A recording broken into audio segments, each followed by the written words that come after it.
Hey everybody, welcome to Final Stitch. I'm Natalie from Missouri Star Quilt Company, and today we're going to talk about seam rippers and ripping seams.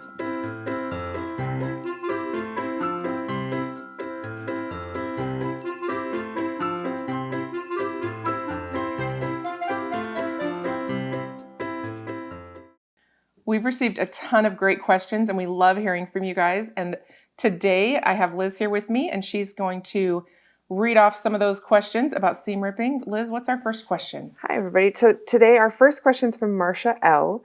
She says, how do you actually seam rip? It takes me forever to rip out stitches. And I want to pile on with this. I did not know how to seam rip until Natalie showed me. So Natalie, how do you actually seam rip?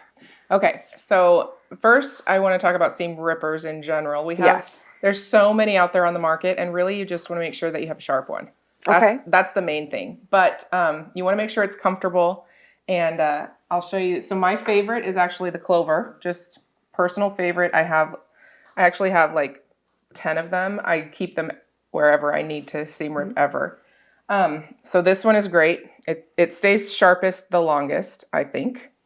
And then this one is great because it has a magnifying glass and a light. So I use the light a lot when I'm seam ripping in an area that I can't see well. Like every once in a while you have to seam rip the bottom of a quilt that you're machine quilting, like on the gammal. The light is priceless. Also, if you're seam ripping black thread off of black fabric, you need the light to see the thread. Okay, so that's a good one to keep in your stock, in your stash. And then these ones are great because they have this little rubber end, and the rubber end is for picking the threads off of the quilt. So I love that. And then they also have like a stiletto on the other side. This one I think is a larger seam ripper. I like the smaller ones just because I think they stay sharper. But either way, any seam ripper will work. The one that comes with your machine is great in a pinch. It's just not my favorite. It's a little bit small for my hands. So pick the one that you like the best. Okay. It has the ball point is supposed to go down in your fabric, but I think you can use it whichever way is comfortable for you. And then this part in here is where the blade is. Okay. All right. So, okay. So for actually seam ripping, I'm going to use my favorite friend. And we're going to say, oh, I just messed up this seam somewhere. I don't like this border. So basically the easiest way to do that is to hold it in your hand, and you'll have to practice a little bit to figure out like what your most comfortable technique is. But you use your fingers to keep the fabric straight. And then you're going to slide the seam ripper in between the fabric and under the stitch line. And you just slide it straight across. Okay. So instead of picking out each stitch, you're just using your little razor blade to continue to slide across, just like this.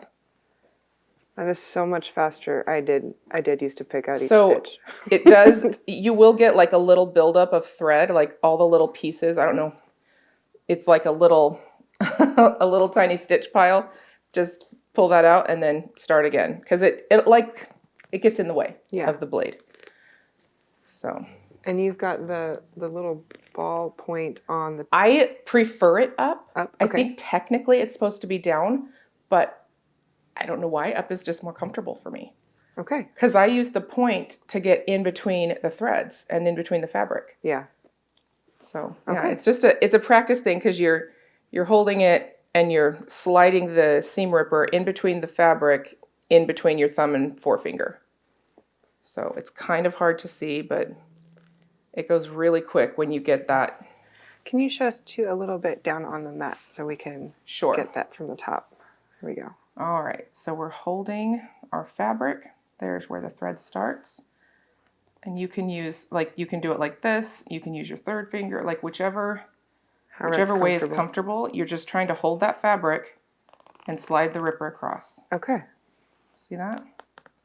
And you do kind of want to watch when you get by a seam that you don't accidentally catch that seam, because where there's any type of ridge or you run the risk of hitting your fabric. And so you just have to be a little bit more careful in those areas. So just be gentle, but you can just use that razor blade side to go through. And it just keeps right on going straight along.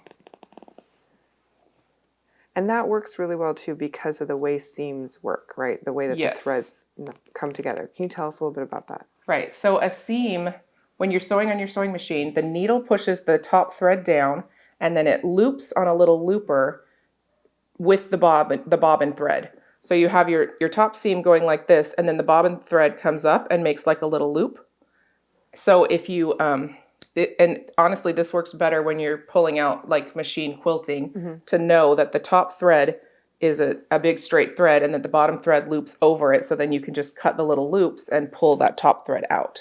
Gotcha. So it makes it much faster. And so when you're pulling that little bit of fluff away, that's really just all your bobbin stitches building up. No, that's all your thread. That's all your thread. Okay. Because when you're cutting it this direction, you're cutting through the whole thing. So you'll have pieces of thread on both sides. Okay. So I heard you say when you get to a seam, you have to be careful. That actually takes us into Penny Ann has a question. She says, my seam is a mess. How do I rip it without ripping the fabric? What if I do rip the fabric? Okay, so you would do it the same way. You put your seam ripper in between, keep it nice and straight, but then, say it comes through one piece or the other, right? If you have extra fabric, you can replace that piece. If you don't and you have a cut in your fabric, you can use a stabilizer or a Bo-Nash, something like that, to fuse it back together. Okay. And try to make a little repair.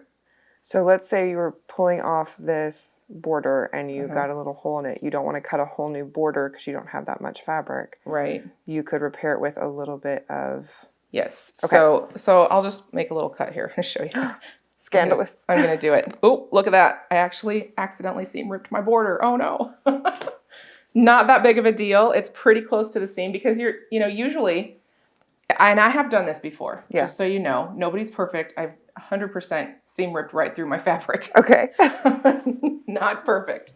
So I would just take, this is a stabilizer that it's basically like what I use for t-shirt quilting. It's a 911F Pellon product. And I'm just going to cut like a little piece, like a little, I don't know, I've got a teeny tiny pair of scissors, maybe a little rectangle.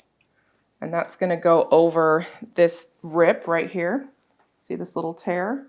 So I'm going to put it on the inside and press over it, and that will stabilize it enough that when I repair that seam, if I'm going to put it back on, it's not going to show, and it's not going to have it's not going to have like an open hole.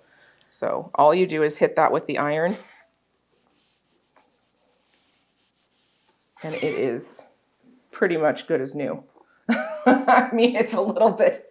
It's never going to be perfect because, it had a cut in it, but it's not going to split apart in that way. You can still use it. Yes. So the Bo-Nash, though, is actually it's a little bit more permanent, and you put it on the top of it. But so you're going to make a little patch first that goes on the back or the front, whichever part you're trying to cover up.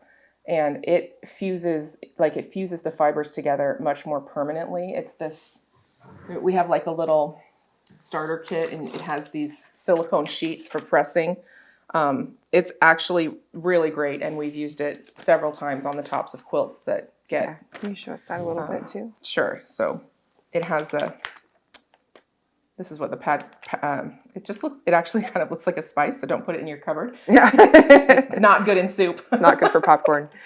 Yeah, no. So, but yeah, it's a powder that is fusible, and it's very permanent. so it does a great job, though. It really does.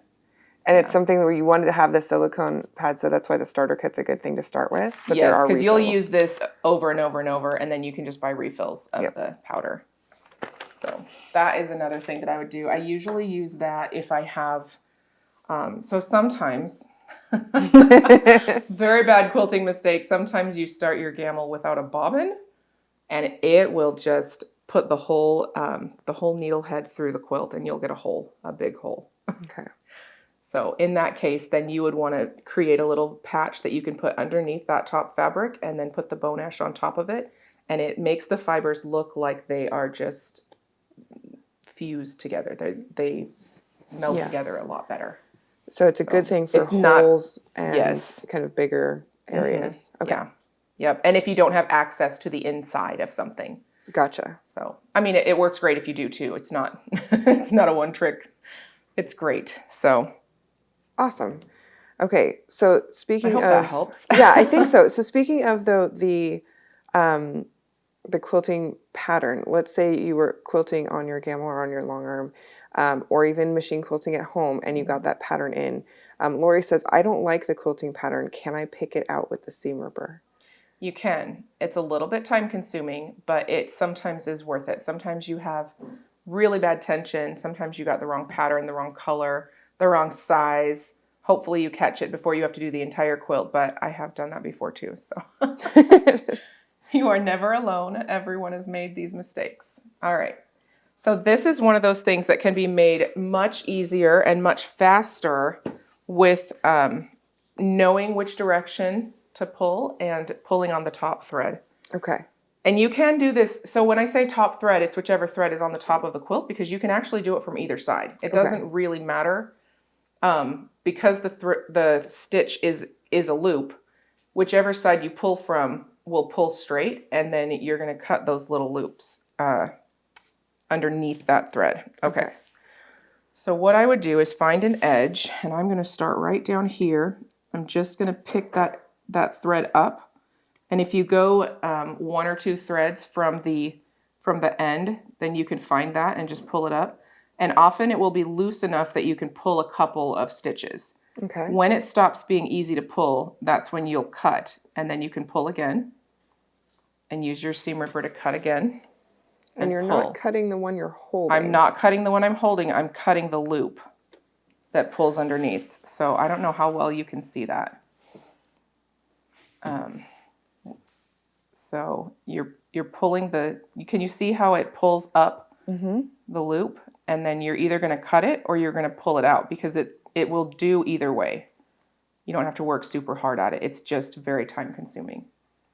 But as long as you're going the direction that you need to go, what will happen is sometimes quilt patterns go back on themselves or they cross over. So if you go back in the reverse direction, you'll always be on top of the thread and you'll get it in the right order. Nice. So it makes your life a lot easier and you don't have to work as hard because it just takes a while. Right. But if it's really important to you, it's well worth the effort.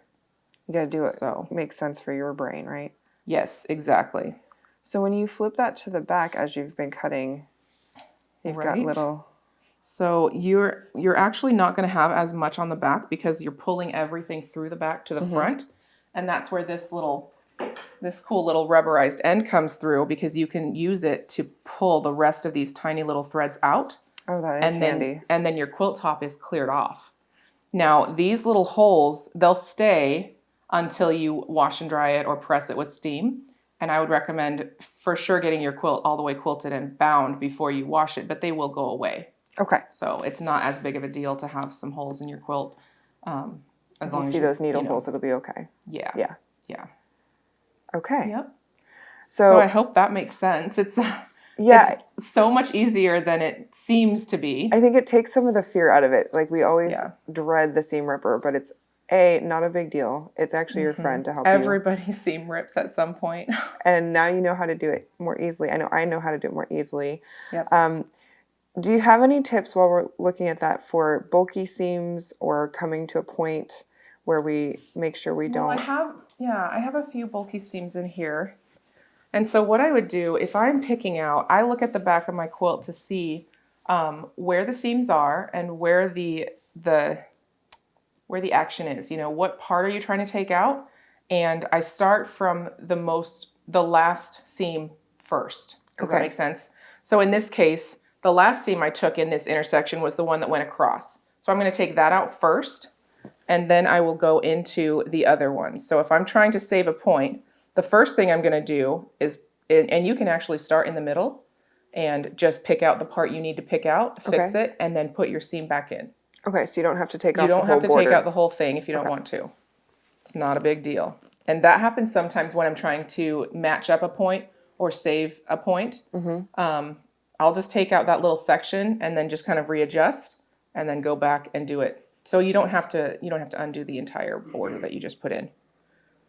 So what I would do is first I'm going to take this seam out. Then I'm going to go, okay, so I don't like how this one went. So then if I wanted to take this seam out next, I'm going to pull this apart and I'm going to hold this seam this direction and put my seam ripper in to the seam in between the fabrics and slide it across. And then I can repair that point. Does that make sense? So then if you wanted to get to this one, that would be the next one that you would do. You just kind of have to take it apart. And then when you put it back together, you want to go in that reverse order, doing the first seam and then the second seam and then the straight across seam. Perfect. So that's just a quick repair order thing. I think that makes sense. Yeah. So now we've got good advice about how to use the seam ripper, how to choose the seam ripper, what those extra doohickeys on the seam ripper are for. Yes. And also how to pick out your seams and pick out quilting on your finished quilt. So thank you, Natalie, for all of those things, guys. Ask more questions in the comments of this video, and we do collect them, and they help to design future videos so that we know what questions you have, so we can answer real questions from real quilters. And make sure you subscribe so that you don't miss another video. Thanks so much for joining us today on Final Stitch. I hope our chat about seam rippers has given you courage to rip those seams that you've been putting off. Go ahead and get those quilts repaired. I can't wait to read the comments and your questions so we can chat about more things in the future. Have a great day.